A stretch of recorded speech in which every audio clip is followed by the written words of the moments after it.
An Sa'id bin Zaid, bab nyuri tanah orang. An Sa'id bin Zaid salah seorang yang dari 10 orang yang mubasysyaruna bil jannah, dikabarkan masuk surga ya. Siapa? Abu Bakar, Umar, Utsman, Ali, kemudian Talha bin Ubaidillah, kemudian Zubair bin Awam, terus Sa'ad bin Abi Waqqas, kemudian Zaid siapa?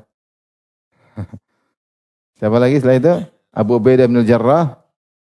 Kemudian siapa lagi? Abdurrahman bin Auf. Satunya Sa'id bin Zaid. Sa'id bin Zaid ini yang disebut Sa'id bin Zaid. Dia meriwayatkan hadis secara marfu'. Rasulullah bersabda, "Man iqtata'a shibran minal ardi dzulman, tawaqahu Allahu iyyahu yaumal qiyamah min sab'i aradhin." Siapa yang mengambil harta orang, tanah orang 1 jengkal, shibran segini berapa senti shibran ini? Kira berapa senti ini? 20 sampai enggak? Enggak sampai ya, belasan lah ya. 15 taruhlah, 15 senti aja. Dengan cara zalim, maka Allah akan menghukum dia pada hari kiamat dengan digantungkan di lehernya 7 lapis bumi. Itu berat lah, kan berat. Disiksa pada hari kiamat kelak. Hadis ini ada kisahnya. Saya bacakan kisahnya. Diriwayatkan oleh Imam Bukhari dalam kitab Badil Khalq fi bab ma jaa fi sab'i aradhin dari Sa'ad bin Zaid bin Amr bin Nufail. Ceritanya bagaimana? Annahu khasamatu arwa fi haqqin za'amatu annahu intaqasahu laha ila Marwan. Bahwasanya ada seorang wanita namanya Arwa, dia mengadu kepada Marwan Ibn al-Hakam, dia menuduh Sa'id bin Zaid mengambil hak dia, mengambil tanah dia. Sa'id bin Zaid dituduh mengambil tanah dia. Sa'id berkata, "Ana antaqisu min haqqiha syai'an." Apa mungkin saya ngambil tanah dia? Ya. Ashhadu, saya bersaksi, la sami'tu Rasulullah sallallahu alaihi wasallam yaqul. Aku benar-benar pernah mendengar Rasulullah SAW bersabda, "Man akhadha shibran min al-ardi zulman, fa innahu yutawwiquhu yaumal qiyamah min sab'i aradin." Ya. Siapa yang mengambil tanah orang cuma sejengkal dengan kezaliman, maka dia akan dipikulkan tanah 7 lapis bumi. Dalam sebagian riwayat disebutkan Arwa khasamat fi ba'dhi darihi, yaitu bahwasanya Sa'id bin Zaid mengambil sebagian dari rumah Arwa. Ya. Maka Sa'id bin Zaid mengingkari, dia mengatakan, bagaimana saya mau ngambil jangankan rumah, tanahnya pun tidak saya ambil. Bagaimana saya ambil sementara saya telah mendengar sabda Nabi demikian. Kemudian dia berdoa, Allahumma in kanat kadhibatan fa'ami basaraha. Ya Allah, kalau dia dusta, hanya ingin ngambil hak saya, dengan tuduh saya mencuri rumahnya, mencuri tanahnya, maka butakanlah matanya. Artinya dia ini cuma dusta doang. Butakanlah matanya. Waj'al qabraha fi dariha, dan jadikanlah kuburannya dalam rumahnya. Qala fara'aituha amya, perawi hadis mengatakan, aku melihat wanita ini pun menjadi buta di kemudian hari. Ini doanya orang yang dizalimi, dan yang mendoakan dijamin surga. Ya, ini kan menjatuhkan harga diri, dilapor ke penguasa ketika itu. Marwan al-Hakam kan penguasa ketika itu. Bayangkan laporkan penguasa jadi heboh. Ternyata mencuri tanah ya. Meskipun tidak benar, sudah terlanjur isu, benar atau tidak? Orang kan sekarang yang menang, yang bikin diluan viral diluan. Sudah viral, mau diklarifikasi orang udah enggak percaya. Benar atau tidak sekarang? Begitu. Tuduh orang aja, tuduh macam-macam. Setelah itu mau diklarifikasi, orang tidak baca klarifikasinya. Orang sudah terkena dengan berita viral kedustaan yang sudah terjadi. Mau klarifikasi pun belum tentu bermanfaat. Apalagi Sa'id bin Zaid bin Amr bin Nufail adalah orang yang masuk surga. Maka dia bilang, ya Allah, in kanat kadhibah fa'ami basaraha. Waj'al qabrah fi dariha. Ya Allah, kalau dia dusta, butakan matanya, jadikan kuburannya dalam apa? Rumahnya.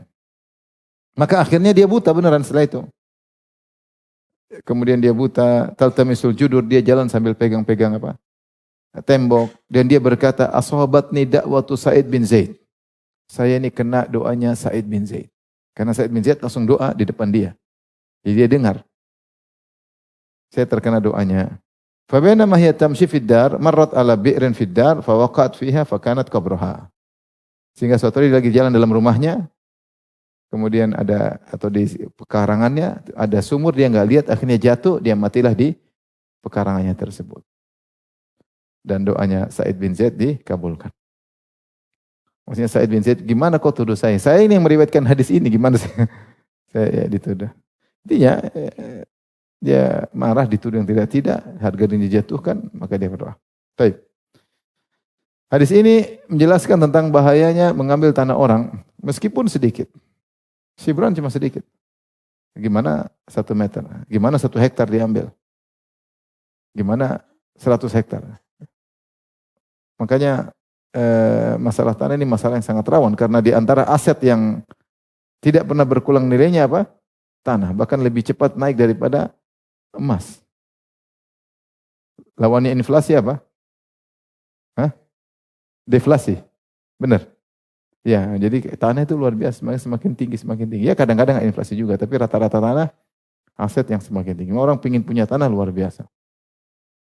Apalagi kalau tuannya lagi tidak ada, maka inilah dibuat sertifikat baru, kerjasama dengan oknum-oknum, dibuat kerjasama, akhirnya bikin sertifikat baru. Kalau tanya kok ada sertifikat, karena tanah 7 lapis, masing-masing ada sertifikatnya.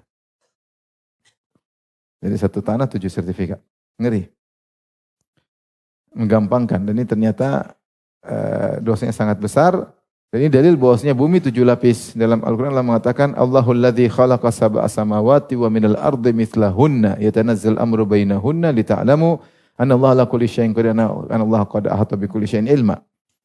Allah yang telah menciptakan 7 lapis langit, wa minal ardi mithlahun, dan bumi sepertinya juga. Jadi bumi 7 lapis, tapi lapisnya seperti apa Allah alam. Kalau langit 7 lapis juga. Maka orang yang memiliki tanah, dia memiliki tanah sekaligus yang di bawahnya. Itu milik dia semua. Milik dia semua.